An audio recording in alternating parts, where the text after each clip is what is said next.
இன்று வாழ்வுதரும் வார்த்தையாகிய விடுதலை பயணம் 20வது அதிகாரம் 6வது வசனம். மாறாக என் மீது அன்பு கூர்ந்து என் விதிமுறைகளை கடைபிடிப்போருக்கு 1000 தலைமுறைக்கு பேரன்பு காட்டுவேன். ஆம் சகோதர சகோதரிகளே, நம்ம ஆண்டவருடைய அன்பை பாருங்கள், எவ்வளோ பெரிய அன்பு. அவர் 1000 தலைமுறைக்கு உங்களுக்கு நான் பேரன்பு காட்டுவேன், இரக்கம் காட்டுவேன், நான் பரிவு காட்டுவேன் அப்படி என்று சொல்லுகிற கடவுள். இது யாரால் சொல்ல முடியும்?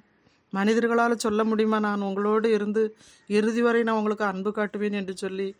அன்பு காட்டுகிற கடவுள் நம்ம அருகில் இருக்கிறாரு பாருங்களேன். ஆனால் அவருக்கு அதுக்கு சொல்கிறாரு, என் கட்டளைகளை நீங்கள் கடைபிடித்து வாழுங்கள், என் விதிமுறைகள் படி ஒழுகுங்கள், அப்பொழுதுதான் நீங்கள் 1000 தலைமுறைக்கு ஆசீர்வதிக்கப்படுவீர்கள் என்று சொல்லி வாக்குறுதி கொடுக்குறாரு.